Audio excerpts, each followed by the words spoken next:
ایک تھی مہرو جو سنڈریلا کی طرح اپنے شہزادے کا انتظار کر رہی تھی، اور ایک تھا بگڑا شہزادہ جس نے اپنی سنڈریلا کے لیے ہر مشکل کا مقابلہ کیا۔ لاہور کی تنگ اور پرانی گلیوں میں واقع ایک چھوٹا سا مکان جس کی دیواروں پر مشکل وقت کے نشان تھے، لیکن یہ اینٹوں سے بنا مکان مہرو کی پوری دنیا تھی۔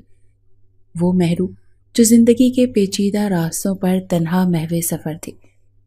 مہرو نے بچپن ہی میں باپ کے سائے سے محرومی دیکھی تھی۔ غربت اور مصائب نے ان کی معصومیت چھین لی، اور حالات نے اسے ایک ایسی زندگی کی طرف دھکیل دیا جس کا اس نے کبھی خواب میں بھی نہیں دیکھا تھا۔ بے رحم دنیا نے مہرو کو بچپن ہی سے مشکل حالات کا مقابلہ کرنا سکھا دیا تھا، لیکن پھر بھی انسان تھی نا، اسی لیے زندگی کی تلخیاں اسے روز آزماتی تھیں۔ اس کی آنکھوں میں ایک خاموشی اور خوف چھپا ہوا تھا، اور دل میں ایسی دردناک کہانیاں تھیں جنہیں وہ کبھی کسی سے کہہ نہ سکی، یا شاید اس کی کوئی سننے والا نہیں تھا۔ ہر روز اپنے حصے کا بوجھ اٹھائے وہ زندگی گزار رہی تھی۔ مہرو کے گھر میں ایک فالج زدہ ماں، 2 عدد بوسیدہ چارپائیاں، زنگ آلود 2 ٹرنک، چند ایک ٹوٹے پھوٹے برتن اور کچھ بے رنگ کپڑوں کے جوڑوں کے سوا کچھ بھی نہیں تھا۔ ایک سلائی مشین بھی تھی جو مہرو اور اس کی ماں کی ضروریات مشکل سے ہی صحیح لیکن پوری کر رہی تھی۔ مہرو سارا دن مشین پر بیٹھ کر گھر کے کرائے، ماں کے علاج اور 2 وقت کی روٹی کے لیے مشقت کرتی تھی۔ کیا میں ایسی زندگی گزارنے کے قابل ہوں؟ 16 سالہ مہرو جب کبھی شیشے میں خود کو دیکھتی تو یہ سوال خود سے ضرور کرتی تھی۔ مہرو کی خوبصورتی ایسی تھی کہ اسے دیکھ کر وقت جیسے تھم سا جاتا تھا۔ اس کی آنکھیں گہری جھیل کی طرح تھیں جن میں خاموشی اور گہرا راز پوشیدہ تھا۔ اس کی لمبی سیاہ زلفیں شام کے سائے کی مانند اس کے چہرے کو گھیرے رکھتی، اور اس کے گالوں کی سرخی گلاب کی پنکھڑیوں کا احساس دلاتی۔ مہرو کا معصوم چہرہ اور نرم لہجے میں بات کرنے کا انداز اسے اور بھی حسین بنا دیتا تھا۔ اس کی مسکراہٹ میں ایسا جادو تھا کہ جیسے خزاں میں بہار کی خوشبو آ جائے۔ اس کی سادگی، وقار اور شرم و حیا نے اس کی خوبصورتی کو 4 چاند لگا دیے تھے۔ اس کی آنکھوں میں ایسا درد تھا جو ہر دیکھنے والے کے دل کو چھو جاتا تھا، اور یوں محسوس ہوتا تھا جیسے وہ اپنی خاموشی میں کئی کہانیاں چھپائے بیٹھی ہے۔ مہرو، تم اس قابل ہو کہ کسی شہزادے کی سلطنت میں شہزادی کی طرح راج کرو، شیلا نے اپنے گولڈن بالوں کو انگلی پر لپیٹتے ہوئے کہا، تو مہرو اداسی سے مسکرانے لگی۔ باجی، میں ایسے خواب نہیں دیکھتی جو پورے نہ ہو سکیں، مہرو نے سنجیدگی سے کہا۔ مہرو ایک حقیقت پسند لڑکی تھی، لیکن پھر بھی شیلا اس کی ایسی کسٹمر تھی جس کا آنا مہرو کو خوش کر دیتا تھا۔ ایک تو وہ جب بھی آتی کام سے زیادہ پیسے دے کر جاتی، دوسرا وہ مہرو کو اس کے بہت خاص ہونے کا پروانہ بھی تھما کر جاتی تھی۔ مشین کا پہیہ گھماتی مہرو لاشعوری طور پر کسی شہزادے کا انتظار کرنے لگی، اور پھر وقت کے پہیے نے اسے ایک شہزادے کے محل میں پہنچا دیا، لیکن یہ محل مہرو کے خوابوں جیسا نہیں تھا۔ احتشام خانزادہ کا تعلق ایک ذمہ دار گھرانے سے تھا۔ دولت، جاہ و جلال اور رتبے نے اسے بچپن ہی سے بہت مغرور بنا دیا تھا۔ اسے زندگی کی ہر آسائش فراہم کی تھی۔ وہ اپنی دنیا میں مگن دوستوں کے ساتھ محفلوں اور تفریحات میں مشغول رہتا تھا۔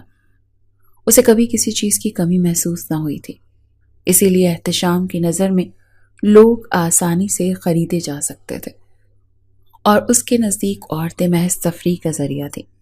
محبت اور احترام اور جذبات یہ اس کی زندگی میں نہیں تھے۔ محبت اور احترام جیسے جذبات سے اس کی زندگی آری تھی۔ اس نے زندگی کو ہمیشہ اپنے اصولوں پر گزارا، اور اپنے دوستوں کی باتوں میں آ کر اس رات پہلی بار کوٹھے کا رخ کیا۔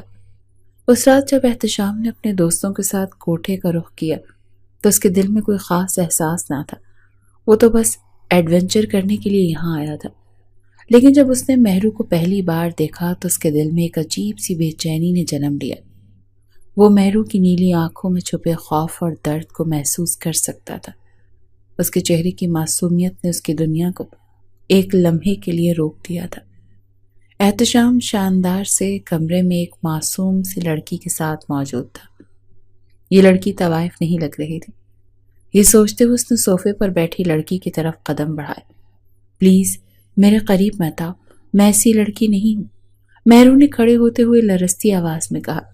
اس لمحے احتشام کو انجانی سی خوشی محسوس ہوئی، کیونکہ اس کی نظر میں یہ ایک نئی چیز تھی۔ وہ ایک ایسی لڑکی کے سامنے تھا جو اپنی بے بسی اور معصومیت کے ساتھ اس کے سامنے کھڑی تھی۔ احتشام نے جان بوجھ کر اس کے خوف کو آزمانے کی کوشش کی۔ میں تمہاری قیمت ادا کر چکا ہوں، وصول کیے بغیر کیسے چھوڑ دوں؟ مہرو نے آنکھوں میں آنسو بھرتے ہوئے کہا۔ آپ مجھ سے نکاح کر لیں، میں آپ کے سارے پیسے واپس کر دوں گی، خدا نہ مجھے اس جہنم سے نکال دیں۔ اور اس کی آواز میں التجا تھی جسے کہ وہ اپنی زندگی کا آخری سہارا تلاش کر رہی ہو۔ اچھا، تو کیا اب تک تم اس انتظار میں دودھ کی دھلی بن کر یہاں کوٹھے پر بیٹھی تھی کہ کوئی رحم دل شہزادہ آئے اور لاکھوں روپے دے کر تمہیں یہاں سے لے جائے اور پھر نکاح بھی کرے تم سے اور اپنے گھر کی عزت بنا کر رکھ لے؟ احتشام نے تمسخر سے کہا۔ مجھے آج صبح یہاں دھوکے سے لایا گیا ہے۔ میری ماں مر گئی تھی اور مالک مکان نے مجھے گھر سے نکال دیا، پھر وہ شیلا مجھے لے گئی اور آج مجھے یہاں چھوڑ گئی۔ مہرو روتے روتے ایک اجنبی کو خود پر بیتے درد سنا رہی تھی۔ احتشام کچھ بھی کہے بغیر کمرے سے باہر نکل گیا۔ اس لڑکی کا رونا دھونا دیکھ کر اس کا موڈ بری طرح خراب ہو چکا تھا۔ وہ جانتا تھا کہ یہاں رہنے والی لڑکیاں امیرزادوں کو جال میں پھنسانے کے لیے اس قسم کی جھوٹی کہانیاں سناتی ہیں، لیکن نہ جانے کیوں اس کا دل مہرو کی طرفداری کرنے کی کوشش کر رہا تھا۔ اس رات احتشام اپنے دوستوں کے ساتھ وہاں سے نکل آیا، مگر مہرو کی باتیں اس کے دل و دماغ میں گونجتی رہیں۔ پہلی بار اس نے کسی لڑکی کی آنکھوں میں حقیقی درد کو محسوس کیا تھا۔ وہ اپنے کمرے میں بے چینی سے ٹہل رہا تھا اور اس کے دل میں سوالات اٹھنے لگے تھے۔ یہ کون لڑکی ہے؟ اس کے ساتھ ایسا کیوں ہوا کہ وہ زندگی کا حصہ بننے پر مجبور ہو گئی؟ پوری رات وہ اسی الجھن میں رہا۔ اس نے تجسس کے ہاتھوں مجبور ہو کر فیصلہ کیا کہ وہ اس لڑکی کی سچائی جاننے کی کوشش کرے گا۔ اگر اسے واقعی زبردستی وہاں لایا گیا ہے تو اسے وہاں سے ضرور نکالے گا۔ وہ ایسا ہی تھا، پل میں تولا اور پل میں ماشا۔ وہ چٹان کی طرح سخت تھا، موم کی مانند نرم تو وہ کبھی ہوا ہی نہیں تھا، لیکن نہ جانے کیوں مہرو کے معاملے میں اس کا دل موم ہو چکا تھا۔ اگلے دن احتشام نے مہرو سے دوبارہ ملاقات کا فیصلہ کیا۔ اس بار وہ نگینہ بائی کے کوٹھے پر اکیلا ہی جا رہا تھا۔ وہ نہیں چاہتا تھا کہ کسی بھی طرح یہ بات اس کے گھر پہنچے۔ دیکھو، اگر تم یہاں سے نکلنا چاہتی ہو تو سب کچھ سچ سچ بتا دو۔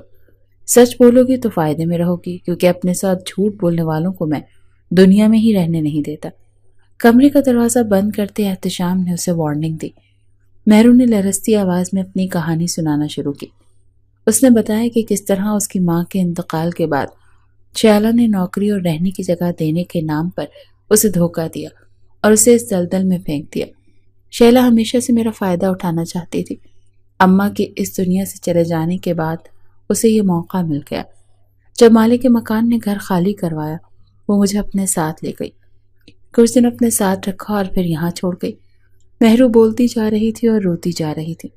اس کی باتوں میں درد اور بے بسی تھی، اور حیرت انگیز طور پر احتشام کی آنکھوں میں پہلی بار کسی کے لیے ہمدردی پیدا ہو رہی تھی۔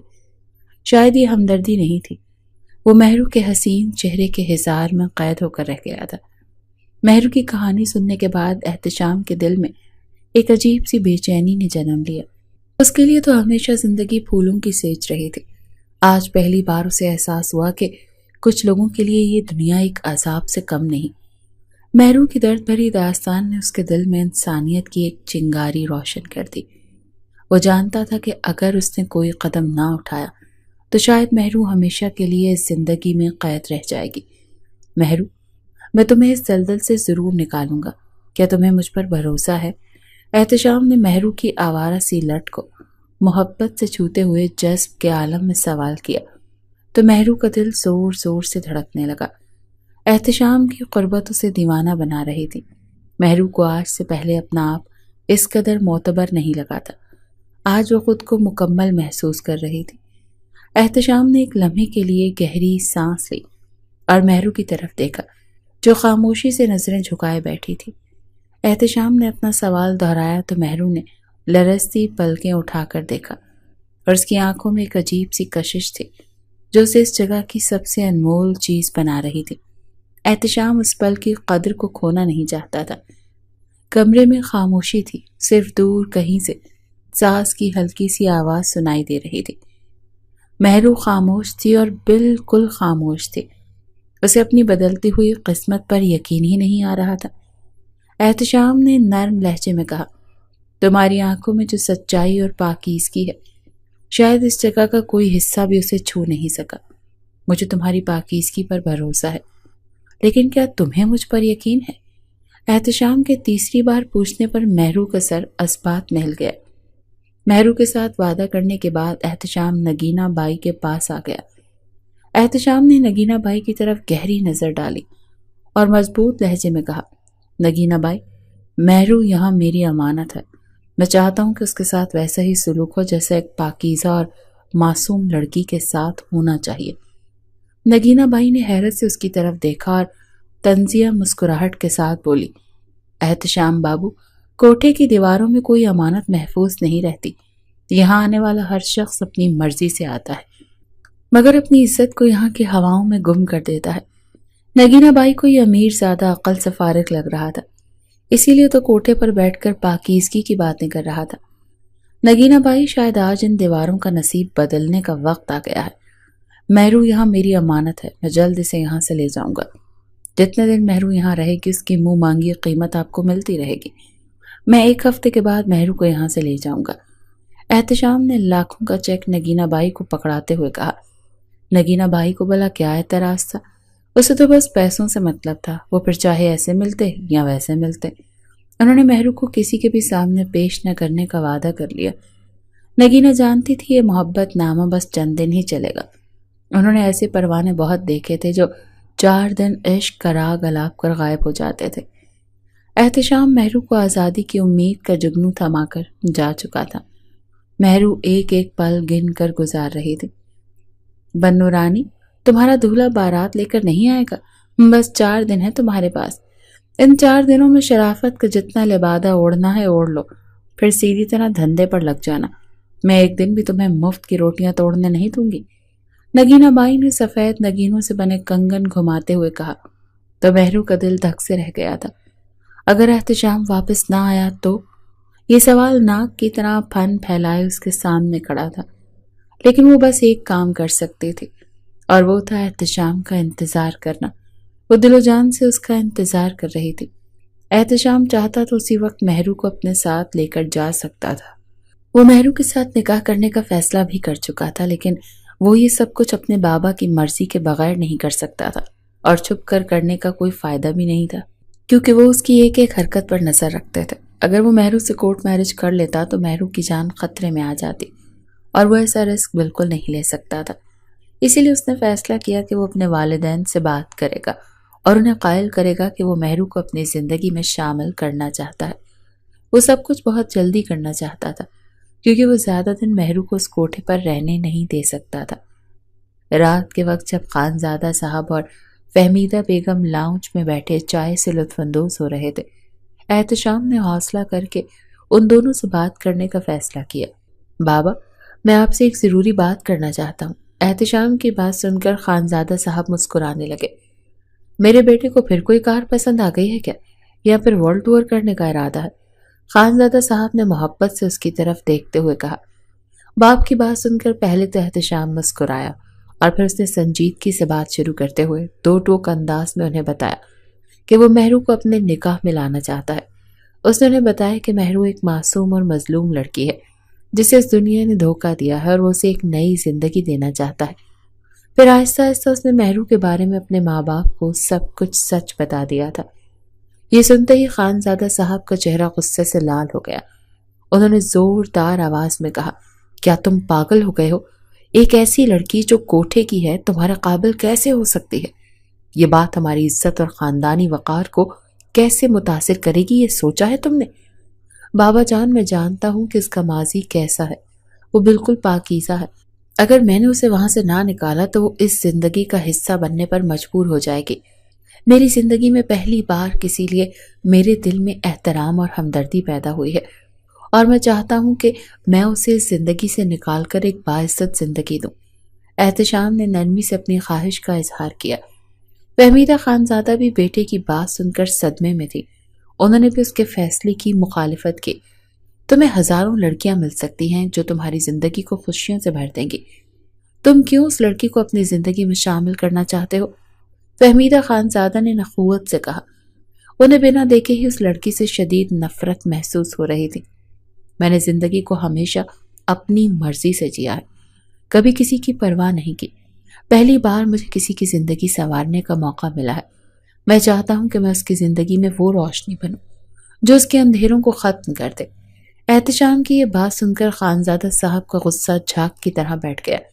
تم اس لڑکی کی مدد کرنا چاہتے ہو نا؟ ان کے پوچھنے پر احتشام نے اس بات میں سر ہلا دیا۔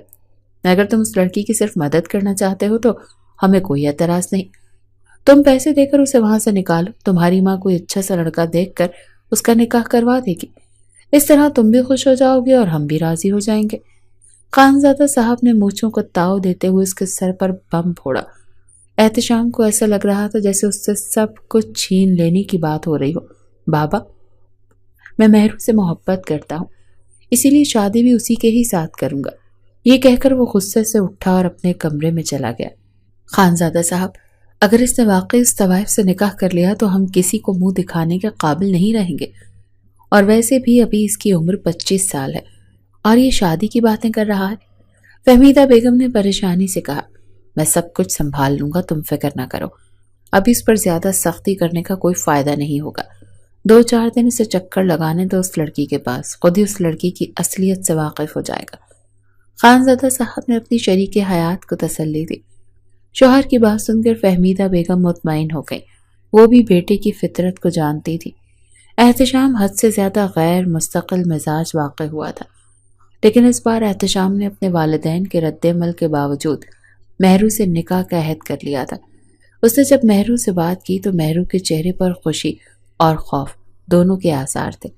اس کے دل میں خوشی تھی کہ کوئی اسے اس زندگی سے نکالنا چاہتا ہے، مگر ساتھ ہی خوف تھا کہ شاید یہ سب خواب ہے جو کبھی حقیقت نہیں بن پائے گا۔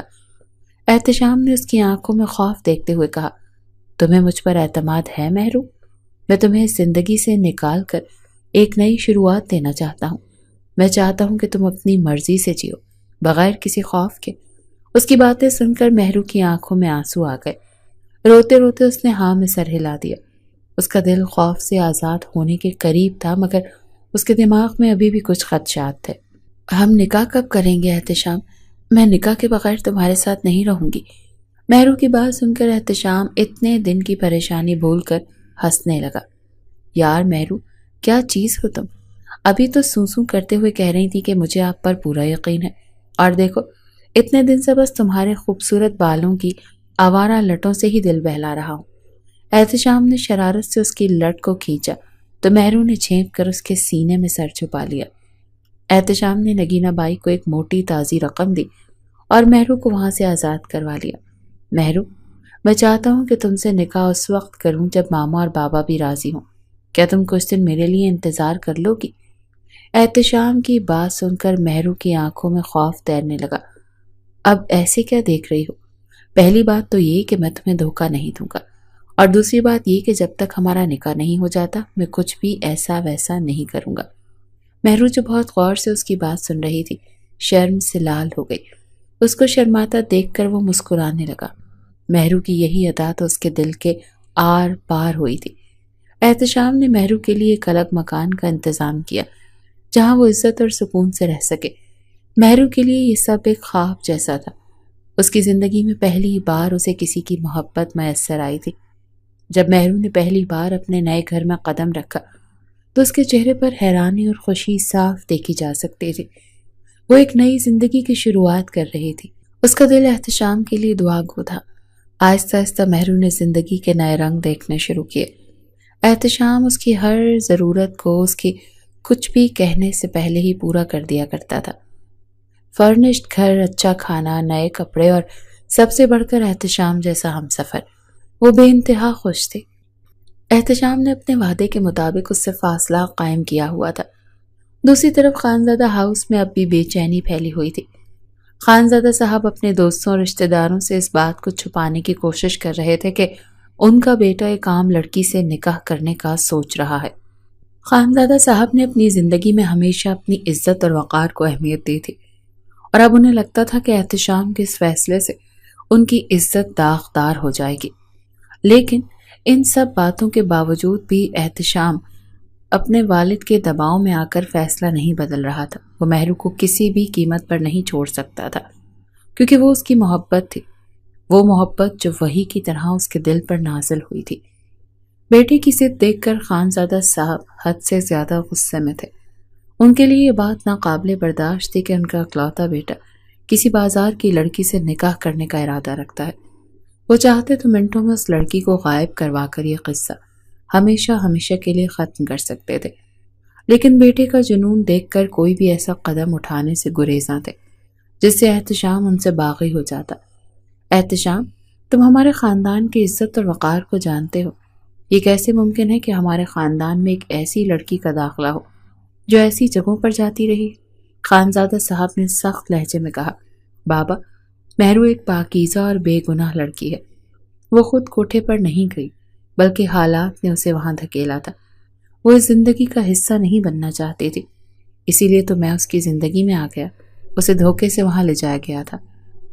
بیٹے کی بات سن کر خانزادہ صاحب ایک پل کے لیے خاموش ہو گئے۔ انہیں خاموش دیکھ کر احتشام نے اپنے والدین کو قائل کرنے کی کوشش کرتے ہوئے کہا، کبھی کبھی لوگ غلط جگہ پر بھی صحیح لوگ ملتے ہیں، اور مجھے ایسا لگتا ہے کہ مہرو میری زندگی میں ایک روشنی بن کر آئی ہے۔ وہ ہر حال میں اپنے ماں باپ کو مہرو کو عزت سے اس گھر میں لے کر آنے کے لیے منانا چاہتا تھا۔ بیٹا، شاید تمہاری بات میں کچھ سچائی ہو، لیکن اس معاشرے میں یہ سب آسان نہیں ہے۔ لوگ باتیں کریں گے، تمہاری عزت کو داغدار کریں گے، ہمارا اپنے سرکل میں اٹھنا بیٹھنا مشکل ہو جائے گا۔ فہمیدہ بیگم نے اسے پیار سے سمجھانے کی کوشش کی۔ احتشام نے گہری سانس لی۔ اسے سمجھ نہیں آ رہی تھی کہ اس کی ہر خواہش لمحوں میں پوری کر دینے والے ماں باپ آج اس کی زندگی کی سب سے بڑی خواہش اور خوشی کیوں نہیں پوری کر رہے۔ ماما، عزت انسان کے کردار سے ہوتی ہے، اس کے ماضی سے نہیں، اور میرا یقین ہے کہ مہرو اس قابل ہے کہ اسے ایک نئی اور عزت دار زندگی دی جائے۔ اس نے ماں کے قریب بیٹھتے ہوئے کہا۔ خانزادہ صاحب اور فہمیدہ بیگم ایک دوسرے کی طرف دیکھنے لگے، گویا ایک مشکل فیصلہ ان کے سامنے آ گیا تھا۔ ٹھیک ہے بیٹا، اگر تم نے دل سے فیصلہ کر لیا ہے تو ہم تمہارے ساتھ ہیں، مگر ایک شرط ہے، ہم اس لڑکی سے ملنا چاہتے ہیں۔ اگر وہ واقعی تمہارے کہنے کے مطابق ہے تو ہم اسے قبول کر لیں گے۔ فہمیدہ بیگم نے اس کے سر پر ہاتھ رکھ کر محبت سے کہا تو خانزادہ صاحب غصے سے اپنی شریک حیات کی طرف دیکھنے لگے۔ فہمیدہ بیگم نے آنکھوں ہی آنکھوں میں انہیں خاموش رہنے کا اشارہ کیا۔ میں جانتا تھا آپ دونوں میری خوشی کے لیے مہرو کو قبول کر لیں گے۔ احتشام نے خوشی سے ماں باپ کو گلے لگایا، وہ بے حد خوش تھا۔ فہمیدہ بیگم، تم کب سے میری مرضی کے خلاف جانا سیکھ گئی ہو؟ احتشام کے جانے کے بعد خانزادہ صاحب نے غصے سے کہا، میں آپ کی مرضی کے بغیر کوئی فیصلہ نہیں کر رہی، لیکن آپ بھی سمجھنے کی کوشش کریں، یہ جذباتی ہونے کا وقت نہیں ہے۔ اگر گھی سیدھی انگلی سے نہیں نکل رہا تو انگلی ٹیڑھی کر لیں۔ فہمیدہ بیگم کی بات سن کر خانزادہ صاحب مسکرانے لگے، اور پھر وہ دونوں مہرو کو اپنے بیٹی کی زندگی سے نکالنے کی پلاننگ کرنے لگے۔ اس سب سے بے خبر احتشام اگلے دن مہرو کے پاس گیا اور اسے یہ خوشخبری سنائی۔ اس کی بات سن کر مہرو کے چہرے پر حیرانی اور خوشی کے ملے جلے جذبات تھے۔ اس کی زندگی میں پہلی بار اسے اپنی قسمت بدلتی ہوئی محسوس ہوئی۔ تم کل تیار رہنا، میں ماما اور بابا کو لے کر آؤں گا اور پھر بہت جلدی تمہیں اپنے پاس لے جاؤں گا۔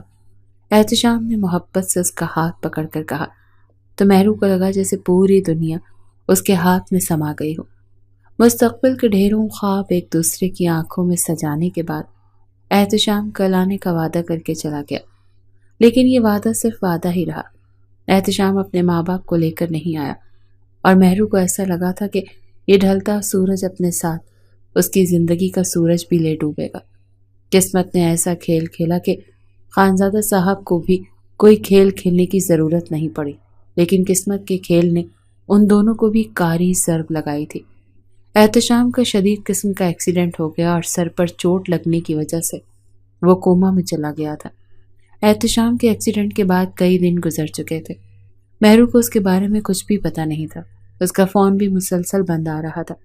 بنو، تیرا دولہا تجھے ڈولی میں بٹھا کر نہیں لے کر جائے گا، نگینہ بیگم کے الفاظ ہتھوڑے کی مانند اس کی سماعتوں پر برس رہے تھے۔ ہر گزرتا لمحہ مہرو کے لیے عذاب بن گیا تھا۔ احتشام کا یوں غائب ہو جانا اسے اندر سے توڑ رہا تھا۔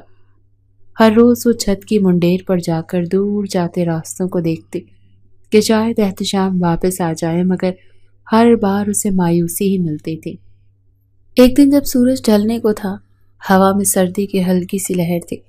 مہرو گہری سوچوں میں گم اپنے دل کو تسلی دینے کی کوشش کر رہی تھی، لیکن اس کی ہر کوشش ناکام ہوتی جا رہی تھی۔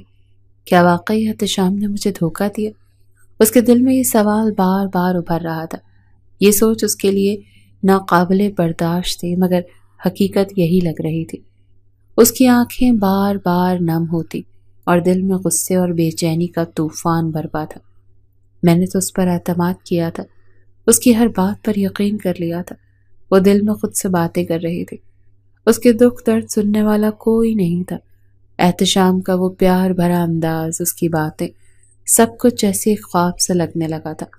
اسے یقین نہیں آ رہا تھا کہ کوئی اتنی خوبصورتی سے کسی کو دھوکہ دے سکتا ہے۔ رات کی تاریکی چاروں طرف چھا گئی تو مہرو نے فیصلہ کیا کہ وہ اب مزید انتظار نہیں کرے گی۔ اس نے خود کو سنبھالنے کی ٹھانی۔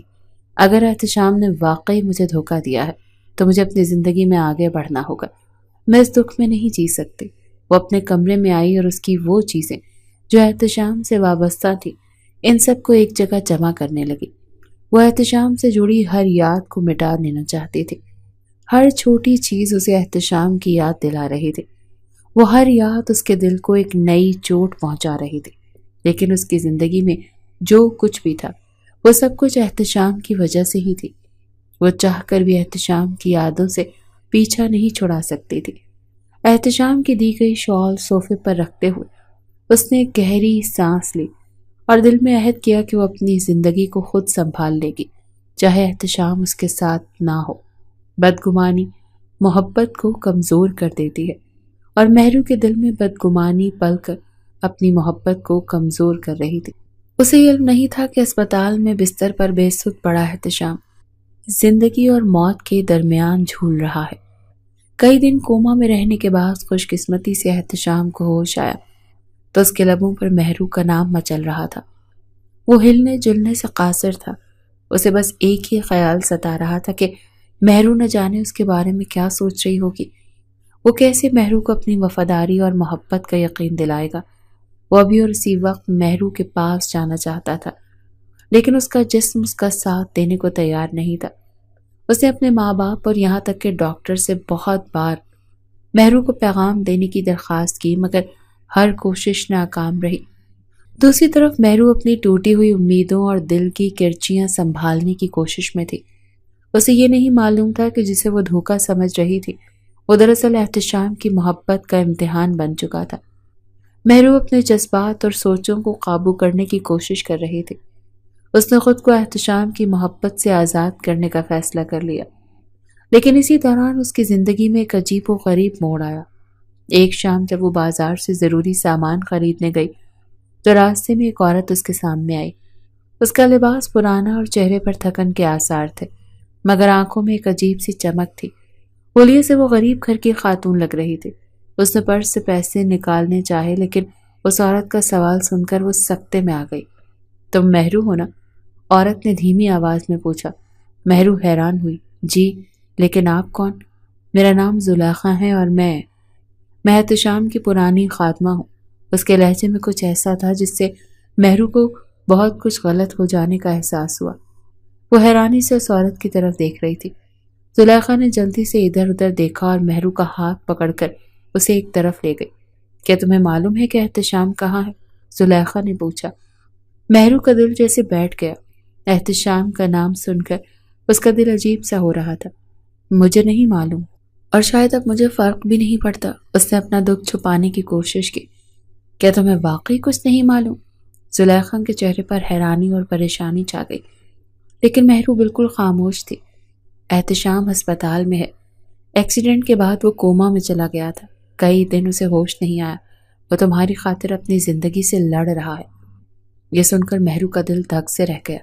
کیا ایکسیڈنٹ؟ لیکن مجھے تو لگا کہ اس نے… نہیں بیٹا، اس نے کوئی دھوکہ نہیں دیا۔ اس نے تمہیں ہمیشہ پاکیزہ سمجھا اور عزت کی نگاہ سے دیکھا۔ جب اس نے تمہیں کوٹھے سے آزاد کروایا، وہ سچے دل سے چاہتا تھا کہ تمہیں اس اندھیری دنیا سے نکال کر ایک نئی زندگی دے، ایک ایسی زندگی جس میں تمہارے نام کے ساتھ اس کا نام جڑا ہو۔ زلیخا کی باتیں سن کر مہرو کی آنکھوں میں آنسو آ گئے۔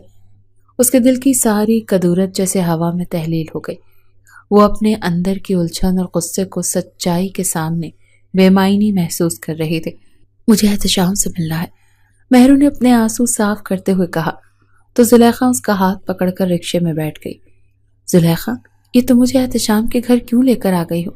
اس کے بابا کو پتہ چل گیا تو وہ بہت غصہ ہوں گے۔ لاؤنج میں احتشام کی کنگ سائز لگی تصویر دیکھ کر مہرو نے سراسمگی سے کہا تو زلیخا اسے 2 منٹ میں واپس آنے کا کہہ کر چلی گئی۔ پریشان مت ہو لڑکی، میں نے ہی تمہیں یہاں بلایا ہے، خانزادہ صاحب نے مہرو کے سامنے بیٹھتے ہوئے کہا تو وہ خوف زدہ ہو گئی۔ مہرو کی معصومیت اور خاموشی نے خانزادہ صاحب کے دل میں بھی عجیب سی بے چینی پیدا کر دی تھی۔ وہ اسے اپنے بیٹی کی زندگی سے نکالنے کے بارے میں سوچ چکے تھے، لیکن مہرو کو دیکھ کر انہیں اپنے بیٹے کی پسند پر فخر محسوس ہو رہا تھا۔ لیکن اس کے کوٹھے پر رہنے کا خیال آتے ہی ان کا دل ایک بار پھر سخت ہو گیا۔ انہوں نے گہری سانس لی اور مدھم سے لہجے میں کہا، مہرو، میں جانتا ہوں کہ تم اپنی زندگی خوشحال بنانے کے لیے میرے بیٹے سے شادی کرنا چاہتی ہو۔ تمہاری زندگی کو بدلنے کا ارادہ ہے میرا۔ اگر تم چاہو تو تمہیں ایک اچھی خاصی بھاری رقم دے سکتا ہوں جس سے تم اپنی زندگی کو بدل سکتی ہو، اپنے خواب پورے کر سکتی ہو۔ مہرو نے اپنی آنکھوں میں ہلکی سی نمی محسوس کی اور نچلے لب کو دانتوں سے دبایا۔ وہ جانتی تھی کہ خانزادہ ایک بااثر انسان ہے اور وہ آسانی سے اسے اپنے بیٹے کی زندگی سے نکال سکتا ہے، لیکن اب بات اس کی محبت کی قیمت لگانے تک آ گئی تھی۔ وہ خاموش نہیں تھی۔ خانزادہ صاحب، آپ کے آفر کے لیے شکر گزار ہوں، لیکن میری عزت اور خواب پیسوں سے نہیں خریدے جا سکتے، اس نے ہلکی آواز میں لیکن مضبوط لہجے میں کہا۔ خانزادہ اس کے انکار پر حیران ہوا۔ اس کے دل میں مہرو کے لیے احترام ہچکولے لینے لگا۔ مہرو، میں تمہاری عزت کو کبھی بھی پیسوں میں تولنے کا ارادہ نہیں رکھتا، بس تمہاری مدد کرنا چاہتا ہوں تاکہ تمہیں اس زندگی سے نجات مل سکے، کیونکہ ایک بات تو طے ہے کہ میرے بیٹے کی زندگی میں تمہاری کوئی جگہ نہیں۔ خانزادہ نے اسے نرمی سے سمجھانے کی کوشش کی۔ یہ بات سن کر مہرو کی آنکھوں میں آنسو آ گئے۔ اس نے نظریں نیچے کیے ہوئے دھیرے سے کہا، اگر آپ میرا ساتھ دینا چاہتے ہیں تو میری عزت کو قائم رکھیں۔ خانزادہ نے مہرو کی بات سنی اور تھوڑی دیر خاموش رہا۔ وہ دل ہی دل میں اس چھوٹی سی لڑکی سے متاثر ہو رہے تھے، لیکن وہ ہرگز اس لڑکی کو اپنے بیٹے کی زندگی میں شامل نہیں ہونے دے سکتے تھے۔ احتشام کے ہاسپٹل سے ڈسچارج ہونے سے پہلے انہیں اس لڑکی کو اس کی پہنچ سے دور، بہت دور کر دینا تھا۔ وہ کرسی سے اٹھے اور ٹہلنے لگے جیسے کسی کشمکش میں مبتلا ہوں۔ مہرو، تمہاری پاکیزگی اور معصومیت پر کوئی شک نہیں ہے، لیکن میں اپنے بیٹے کا مستقبل خطرے میں نہیں ڈال سکتا۔ وہ ہماری برادری اور خاندانی اصولوں سے بندھا ہوا ہے۔ میرے خاندان میں اس طرح کی بات کو قبول نہیں کیا جاتا، انہوں نے گہری سانس لیتے ہوئے کہا۔ مہرو نے یہ بات سنی تو اس کی آنکھوں میں اداسی چھا گئی۔ اس نے اپنے دل کو سنبھالتے ہوئے دھیرے سے کہا، خانزادہ صاحب، میں نے کبھی آپ کے بیٹے سے شادی کا خواب نہیں دیکھا۔ میری صرف ایک خواہش ہے کہ مجھے اس اندھیری زندگی سے نکلنے کا موقع مل جائے۔ مجھے کسی کا سہارا نہیں چاہیے تھا، بس خود کو سنبھالنے کا موقع چاہیے تھا۔ میں احتشام کی زندگی میں دولت کی وجہ سے نہیں شامل ہونا چاہتی، میں اس کی زندگی میں اسی لیے شامل ہونا چاہتی ہوں کیونکہ وہ مجھ سے محبت کرتا ہے اور میں بھی اسے چاہتی ہوں۔ مہرو نے نظریں جھکاتے ہوئے اپنی پاکیزہ محبت کا اعتراف کیا۔ خانزادہ نے اس کی بات پر گہری نظر ڈالی اور پھر ہلکا سا سر ہلا کر بولا، مہرو، تمہارے لیے میری ہمدردی میں کوئی کمی نہیں، لیکن یاد رکھو یہ راستہ آسان نہیں۔ تمہیں اپنی زندگی کو سنبھالنا ہے، مگر میرا خاندان اس میں شامل نہیں ہو سکتا۔ مہرو نے خانزادہ کی بات سنی تو اس کے دل میں ایک چبھن سی محسوس ہوئی، مگر وہ جانتی تھی کہ اس کی خواہشات کا خانزادہ کے فیصلوں پر کوئی اثر نہیں ہوگا۔ وہ خاموشی سے وہاں سے اٹھ کر جانے لگی۔ خانزادہ نے اسے جاتے ہوئے دیکھا تو وہ اٹھ کر کھڑے ہو گئے جیسے وہ مہرو سے کچھ کہنا چاہتے ہو، مگر پھر انہوں نے خود کو روک لیا۔ انہیں خود سمجھ نہیں آ رہی تھی کہ وہ اس انجان سی لڑکی کے ساتھ اتنی نرمی کیوں برت رہے ہیں، حالانکہ وہ تو اس سے شدید نفرت کرتے تھے۔ مہرو کے قدم دروازے کے قریب پہنچے تو خانزادہ نے آہستہ آواز میں کہا، مہرو ٹھہرو۔ مہرو نے رک کر اس کی طرف دیکھا۔ خانزادہ صاحب اس کے قریب آئے اور سنجیدہ لہجے میں کہا، تمہیں اس مشکل زندگی سے نکالنے کا فیصلہ کر چکا ہوں۔ تم جو کچھ بھی کہو گی میں کرنے کے لیے تیار ہوں، مگر تمہیں یہ بات سمجھنی ہوگی کہ آگے کا سفر تمہیں اکیلے طے کرنا ہوگا۔ میں تمہاری مالی امداد فراہم کروں گا، رہنے کے لیے ایک محفوظ جگہ دوں گا، مگر اس سے زیادہ کچھ نہیں۔ مہرو نے خانزادہ کی بات پر غور کرتے سر جھکا لیا اور نرم لہجے میں بولی، مجھے کچھ نہیں چاہیے خانزادہ صاحب، آپ کی دی ہوئی عزت میرے لیے کافی ہے۔ فکر نہ کریں، میں آپ کے بیٹے سے شادی نہیں کروں گی، میں اپنی زندگی اپنی محنت سے سنوارنا چاہتی ہوں۔ خانزادہ نے اس کی استقامت اور عزت نفس پر دل ہی دل میں اسے سراہا، لیکن اپنے چہرے پر کوئی تاثر ظاہر نہیں کیا۔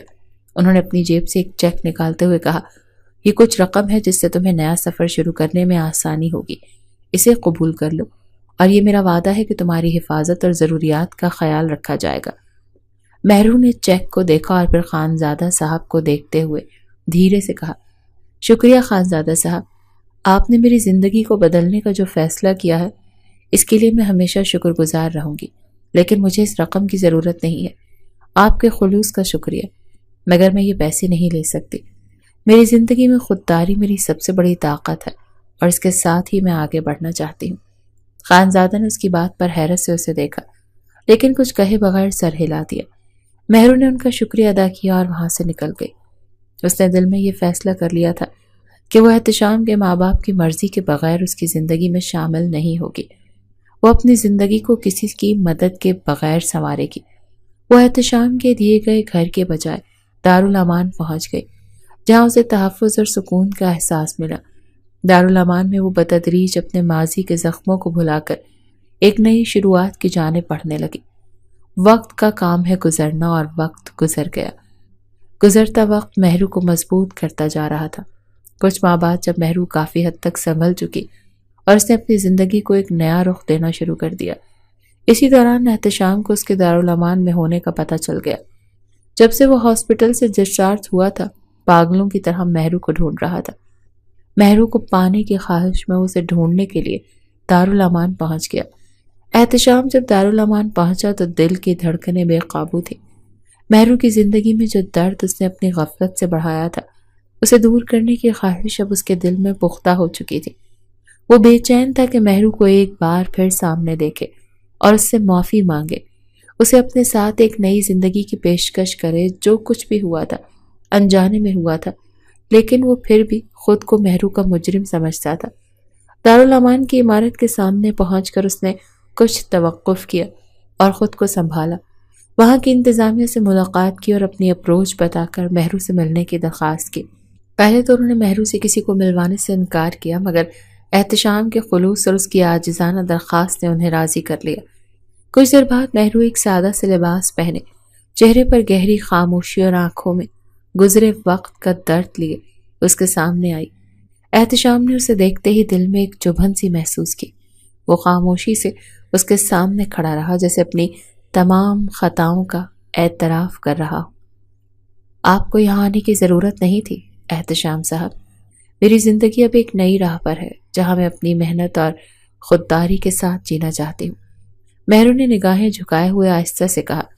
احتشام نے اس کی بات کو تحمل سے سنا اور پھر نرمی سے بولا، مہرو، مجھے معلوم ہے کہ میری وجہ سے تمہیں تکلیفیں اٹھانی پڑی، لیکن اب میں اس غلطی کا ازالہ کرنا چاہتا ہوں۔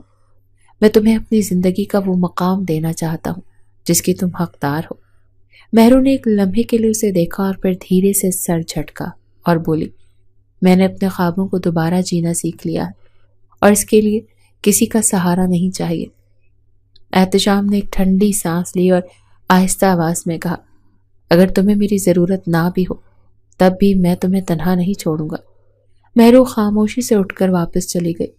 دارالامان میں قیام کے دوران احتشام کے بار بار ملنے آنے سے مہرو کے دل میں ایک ہلچل سی مچ گئی تھی۔ وہ احتشام سے دور رہنا چاہتی تھی، مگر اس کی آنکھوں میں جلتی محبت کی شمع دیکھ کر اس کے دل نے بارہا مجبور کیا کہ وہ اپنی محبت کو ایک اور موقع دے، لیکن اب وہ مزید خود کو بے عزت نہیں کر سکتی تھی، اسی لیے سمندر کے ٹھہرے ہوئے پانی کی طرح بالکل خاموش تھی۔ اس کی خاموشی کے باوجود احتشام ہر روز اس سے ملنے آتا تھا۔ جب بھی وہ ملتے دونوں کے درمیان ایک خاموشی ہوتی جو شاید کہے بغیر ہی سب کچھ کہہ دیتی تھی۔ ایک دن شام کے وقت دارالامان کے باغیچے میں دونوں ایک دوسرے کے سامنے بیٹھے تھے۔ ہوا میں ہلکی سی خنکی تھی اور دونوں کے درمیان بس خاموشی تھی۔ احتشام نے آخر کار ہمت کر کے آہستہ سے کہا، مہرو، تمہارے بغیر یہ دنیا بے معنی سی لگتی ہے۔ جب سے تم میری زندگی میں آئی ہو تب سے ہر چیز بدل گئی ہے، اور جب تم میری زندگی سے چلی گئی تھی مجھے ایسا لگتا تھا کوئی میری روح کھینچ کر لے گیا۔ میں واقعی تمہارے ساتھ ایک نئی شروعات کرنا چاہتا ہوں۔ احتشام گھٹنوں کے بل اس کے سامنے بیٹھا تھا۔ مہرو کا دل کر رہا تھا کہ زمانے کی باندھی گئی سب زنجیریں توڑ کر احتشام کے سینے پر سر رکھ دے، لیکن وہ اب بھی خاموش تھی۔ کچھ لمحوں بعد دھیرے سے بولی، احتشام، مجھے تمہارے جذبات پر شک نہیں ہے، لیکن جس درد سے گزر کر میں یہاں پہنچی ہوں اس کا زخم ابھی بھی میرے دل پر تازہ ہے۔ تمہیں شاید اندازہ نہیں، مگر تمہارا ساتھ دینا میرے لیے بہت مشکل ہے۔ احتشام نے اس کے ہاتھ کو اپنے ہاتھ میں لے لیا اور اس کی آنکھوں میں دیکھ کر بولا، مہرو، مجھے معلوم ہے میں نے تمہیں بے پناہ تکلیف دی ہے، لیکن وہ سب ایک غلط فہمی کی وجہ سے ہوا تھا۔ تم نے میری روح کو ایک نئی روشنی دی ہے۔ میں تمہارے بغیر مکمل نہیں ہوں۔ تمہاری معصومیت نے مجھے زندگی کا اصل مطلب سکھایا ہے۔ اس سے محبت کی بھیک مانگ رہا تھا۔ مہرو کی دل کی دھڑکنیں تیز ہو گئی۔ اس نے اپنے ہاتھ کو واپس کھینچنے کی کوشش کی، مگر احتشام نے اسے مضبوطی سے تھام لیا۔ اس کی آنکھوں میں سچائی اور تڑپ کی شدت کو محسوس کرتے ہوئے مہرو کی آنکھیں نم ہو گئی تھیں۔ مہرو، کیا تم میری زندگی کا حصہ بننے کو تیار ہو؟ کیا تم مجھے ایک موقع اور دے سکتی ہو کہ میں تمہیں دکھا سکوں کہ تمہارے بغیر میں کچھ بھی نہیں؟ احتشام کے لہجے میں اتنی سچائی تھی کہ مہرو کی آنکھوں سے آنسو بہہ نکلے۔ وہ جانتی تھی کہ جو کچھ بھی ہوا اس میں احتشام کا کوئی قصور نہیں تھا، لیکن وہ اسے سچائی بتا کر مزید تکلیف نہیں دینا چاہتی تھی۔ احتشام، میں تمہیں دل سے معاف کر چکی ہوں، لیکن میری روح ابھی تک اس قید سے نکل نہیں پائی۔ احتشام نے اس کے چہرے کو اپنے ہاتھوں سے تھام کر محبت سے کہا، مہرو، اگر تمہیں وقت درکار ہے تو میں انتظار کروں گا، بس اتنا جان لو کہ میں تمہارے بغیر کچھ بھی نہیں۔ تم میری زندگی کی وہ امید ہو جو مجھے موت کے منہ سے واپس لے آئی ہے۔ مہرو نے اس کی آنکھوں میں جھانکا۔ اس کی آنکھوں میں آج بھی وہ سچائی تھی جو ہمیشہ ہوتی تھی۔ ایک خاموش وعدہ ان دونوں کے درمیان بے آواز زبان میں ہو چکا تھا۔ مہرو نے اپنی زندگی کے تلخ تجربات اور خانزادہ کی دھمکیوں کو بھلا کر احتشام کی محبت کو قبول کرنے کا فیصلہ کر لیا تھا۔ خانزادہ کی مخالفت اور اس کے سخت رویے کے باوجود احتشام کی تڑپ نے مہرو کے دل میں جگہ بنا لی تھی۔ احتشام، میں کل اپنا فیصلہ سناؤں گی، یہ کہہ کر مہرو وہاں سے چلی گئی۔ احتشام بھی امید کی ڈوری تھام کر واپس چلا گیا۔ اگلی شام احتشام مہرو سے ملنے آیا تو اس نے آہستہ سے کہا، احتشام، میں نے اپنی زندگی کے تمام دکھوں کو پیچھے چھوڑنے کا فیصلہ کر لیا ہے۔ تم نے ہمیشہ مجھے محبت اور عزت کا احساس دلایا، اور اب میں چاہتی ہوں کہ ہم دونوں مل کر ایک نئی زندگی کی شروعات کریں۔ احتشام کی آنکھوں میں خوشی اور حیرت کا ملا جلا تاثر تھا۔ اس نے مہرو کا ہاتھ اپنے ہاتھ میں لیا اور فرط جذبات سے بولا، مہرو، میں تمہارا یہ فیصلہ کبھی رائے گاں جانے نہیں دوں گا۔ میں وعدہ کرتا ہوں کہ ہمیشہ تمہارا ساتھ دوں گا اور تمہاری زندگی کو خوشیوں سے بھر دوں گا۔ یہ فیصلہ کرتے ہوئے مہرو کو احساس ہوا کہ زندگی میں کئی بار آزمائشیں آتی ہیں، مگر سچی محبت ان سب پر غالب آتی ہے۔ دونوں نے مل کر ایک نئے سفر کا آغاز کرنے کا فیصلہ کر لیا تھا، جس میں ان کی محبت اور ایک دوسرے کے لیے اعتماد ان کا سب سے مضبوط سہارا تھا۔ احتشام اور مہرو نے کورٹ میرج کر لی۔ فہمیدہ بیگم کو بیٹے کے فیصلے پر کوئی اعتراض نہیں تھا، کیونکہ جب سے خانزادہ صاحب کو فالج ہوا تھا وہ بہت بدل گئی تھی۔ شادی کے بعد مہرو اور احتشام کی زندگی محبت کے حسین رنگوں سے بھرنے لگی۔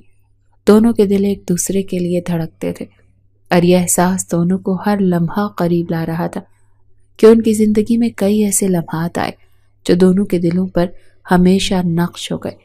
شادی کے کچھ دن بعد مہرو اپنی کتاب پڑھ رہی تھی کہ اچانک احتشام نے اس کی کتاب بند کر دی اور شرارتی انداز میں بولا، کتاب میں کیا رکھا ہے؟ تمہارے سامنے تو ایک پورا ناول کھڑا ہے۔ مہرو نے مسکراتے ہوئے کہا، واقعی؟ اور یہ ناول مجھے کیسے متاثر کرے گا؟ احتشام نے اس کی طرف جھکتے ہوئے کہا، یوں، اور دھیرے سے اس کا ہاتھ اپنے ہاتھوں میں لے لیا۔ مہرو نے ایک لمحے کے لیے شرم سے سر جھکا لیا، مگر اس کے چہرے پر ایک مسکراہٹ بکھر گئی۔ احتشام نے محبت سے اس کی آنکھوں میں دیکھتے ہوئے کہا، مہرو، تم نے میری زندگی کو ایسے روشن کیا ہے جیسے چاندنی رات کو چمکا دیتی ہے۔ مہرو نے آہستہ سے کہا، اور تم نے میرے دل کو وہ خوشیاں دی ہیں جو میں نے کبھی سوچا بھی نہیں تھا۔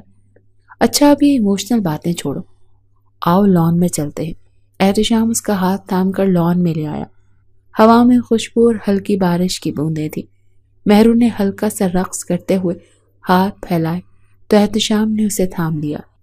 بارش کی بوندیں ان کے ارد گرد گر رہی تھی۔ وہ دونوں اس لمحے میں کھو گئے۔ تمہارے ساتھ ہر پل ایسا لگتا ہے جیسے خوابوں میں ہوں، احتشام نے اس کا تیکھا سا ناک چھوتے ہوئے کہا تو مہرو مسکرانے لگی۔ اور تم جانتی ہو مہرو، اس خواب میں 12 عدد بچے بھی ہیں۔ مہرو جو اس کی بات غور سے سن رہی تھی خفا ہو کر اندر جانے لگی۔ احتشام کے قہقہے اس کا پیچھا کر رہے تھے اور وہ بھی اپنی قسمت پر نازاں مسکرا رہی تھی۔